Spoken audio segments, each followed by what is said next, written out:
क्या Sweden Donald Trump के नए टैरिफ के खिलाफ यूरोपीय संघ के साथ मिलकर कड़ा जवाब देने की तैयारी कर रहा है?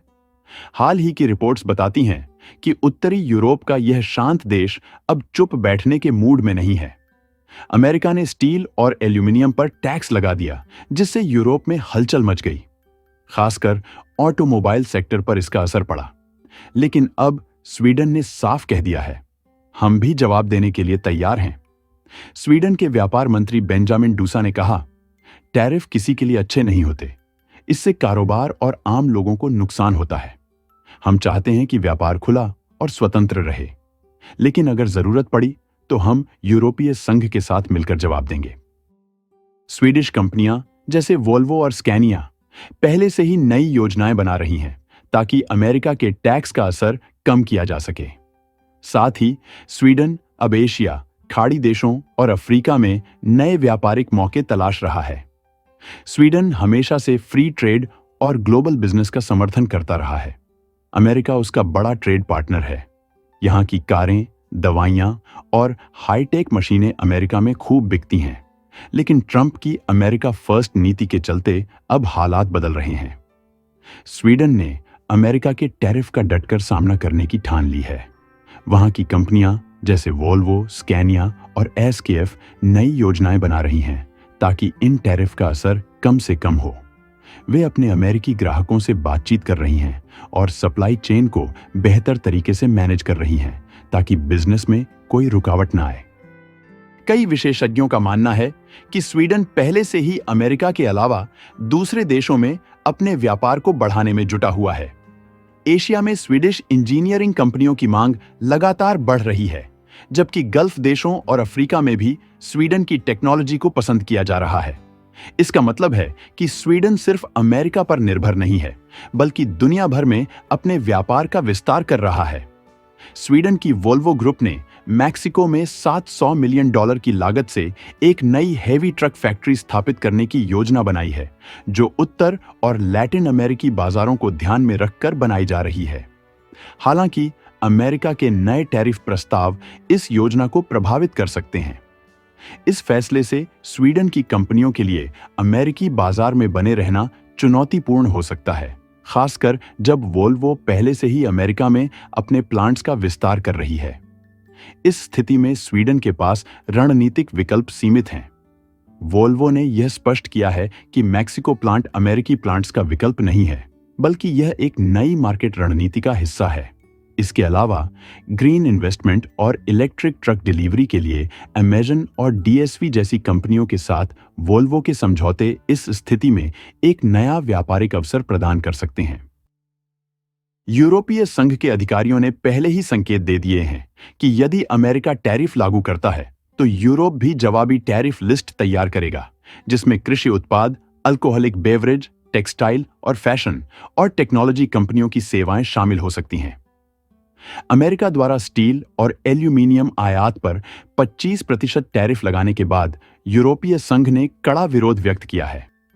ईयू आयोग की अध्यक्ष उर्सुला वॉन डेर लेयन ने इन टैरिफ को अनुचित बताते हुए कहा कि ईयू सख्त और संतुलित जवाबी कदम उठाएगा।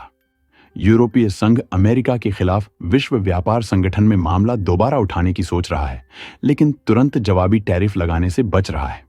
इसका मतलब है कि ईयू भविष्य में टैरिफ लगाने का विकल्प खुला रखना चाहता है, लेकिन फिलहाल बातचीत को मौका देना चाहता है। ईयू के बड़े देश जैसे जर्मनी, फ्रांस और इटली इस मुद्दे पर मिलकर काम कर रहे हैं। वहीं फ्रांस के राष्ट्रपति इमैनुएल मैक्रों ने कहा कि अगर अमेरिका ने अपने टैरिफ नहीं हटाए तो यूरोप को अपने उद्योगों की सुरक्षा के लिए नए कदम उठाने पड़ेंगे। ईयू की रणनीति साफ है, वह अमेरिका के टैरिफ का विरोध कर रहा है, लेकिन जल्दबाजी में कोई बड़ा कदम नहीं उठाना चाहता। इससे अमेरिका के साथ बातचीत की संभावना बनी रहेगी और साथ ही वीटीओ के जरिए कानूनी कार्रवाई का भी रास्ता खुला रहेगा। अगर अमेरिका कोई समझौता करने को तैयार नहीं होता तो ईयू को जवाबी टैरिफ और दूसरे आर्थिक कदम उठाने पड़ सकते हैं। स्वीडन यूरोपीय संघ के साथ मिलकर इस मुद्दे पर रणनीति बना रहा है, लेकिन सवाल यह है कि क्या वह पूरी तरह से यूरोपीय संघ के फैसले के साथ खड़ा रहेगा या कोई अलग रास्ता अपनाएगा।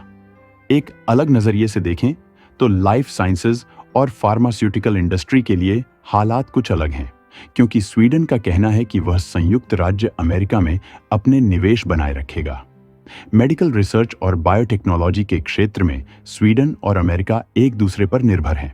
लेकिन अगर टैरिफ वॉर तेज होता है तो इसका असर क्लिनिकल ट्रायल और मेडिकल ट्रेड पर भी पड़ सकता है। यूरोप और अमेरिका के बीच व्यापारिक संबंध गहरे और व्यापक हैं, जहां यूरोप से अमेरिका को भारी मात्रा में ऑटोमोबाइल और हाईटेक प्रोडक्ट्स का निर्यात किया जाता है, जबकि अमेरिका की टेक कंपनियां और एग्रीकल्चर इंडस्ट्री यूरोप पर निर्भर हैं। यदि दोनों पक्ष टैरिफ बढ़ाते हैं तो इसका असर सीधा उपभोक्ताओं पर पड़ेगा। वस्तुओं की कीमतें बढ़ेंगी, आर्थिक विकास दर प्रभावित होगी और व्यापारिक संबंधों में तनाव आ सकता है, जिससे दोनों अर्थव्यवस्थाओं को नुकसान होगा। लेकिन स्वीडन के पास एक महत्वपूर्ण विकल्प है, नई टेक्नोलॉजी और अपने स्टार्टअप इकोसिस्टम को वैश्विक स्तर पर फैलाना। एशिया में इको फ्रेंडली टेक्नोलॉजी की मांग तेजी से बढ़ रही है, जबकि अफ्रीका और मध्य पूर्व में डिजिटल इनोवेशन को बढ़ावा मिल रहा है। यदि अमेरिका और यूरोप के बीच व्यापारिक तनाव गहराता है तो स्वीडन के लिए ये उभरते बाजार नए अवसर प्रदान कर सकते हैं, जहां वह अपनी टेक्नोलॉजी और इनोवेशन के जरिए एक मजबूत उपस्थिति बना सकता है। स्वीडन का व्यापारिक नेटवर्क बहुत बड़ा और विविधतापूर्ण है, जिससे उसे अमेरिकी टैरिफ का ज्यादा असर नहीं पड़ेगा।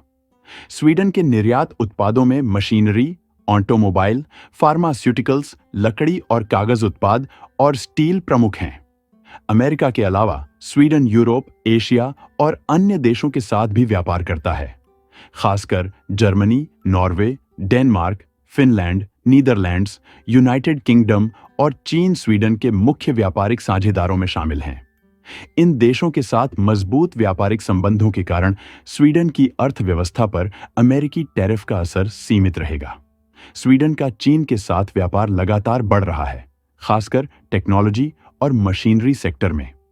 वहीं जर्मनी और नॉर्वे जैसे देशों के साथ व्यापारिक संबंध लंबे समय से मजबूत बने हुए हैं। स्वीडन के कुल निर्यात का 70% से अधिक हिस्सा यूरोपीय संघ के देशों को जाता है, जिससे यह साफ होता है कि स्वीडन केवल अमेरिका पर निर्भर नहीं है। स्वीडन के सामने अब एक बड़ा सवाल है, क्या वह यूरोपीय संघ के साथ रहेगा या अपने व्यापारिक हितों को बचाने के लिए अमेरिका से अलग समझौता करने की कोशिश करेगा? उसके पास दो मुख्य रास्ते हैं। पहला, यूरोपीय संघ के साथ मिलकर अमेरिकी टैरिफ का कड़ा जवाब देना, और दूसरा, अमेरिका के साथ व्यापारिक संबंध बनाए रखने की कोशिश करना। सरकार का रुख स्पष्ट है, हम टैरिफ वॉर के पक्ष में नहीं हैं, लेकिन अगर यूरोपीय संघ जवाबी कार्रवाई करेगा तो हम भी साथ होंगे। अगर स्वीडन अकेले कोई अलग रास्ता अपनाता है तो उसे यूरोपीय संघ में अलग थलग पड़ने का खतरा होगा। यही कारण है कि ब्रसेल्स के साथ एकजुट रहना उसके लिए न सिर्फ आर्थिक बल्कि राजनीतिक जरूरत भी बन चुका है। लेकिन असली सवाल यह है कि क्या अमेरिका और यूरोप कोई बीच का रास्ता निकाल पाएंगे? अमेरिकी प्रशासन अपनी सख्त व्यापारिक नीतियों के लिए जाना जाता है, लेकिन इतिहास गवाह है कि ट्रेड वॉर में कोई विजेता नहीं होता। क्या यह तनाव किसी समझौते की ओर बढ़ेगा या फिर दुनिया एक नए व्यापारिक विभाजन की ओर बढ़ रही है? और क्या स्वीडन अपनी टेक्नोलॉजी और इनोवेशन के दम पर इस चुनौती को एक नए अवसर में बदल पाएगा? अगर आपको यह जानकारी महत्वपूर्ण लगी हो तो लाइक और सब्सक्राइब जरूर करें, ताकि आप हमारे आने वाले सभी अपडेट्स से जुड़े रहें। धन्यवाद।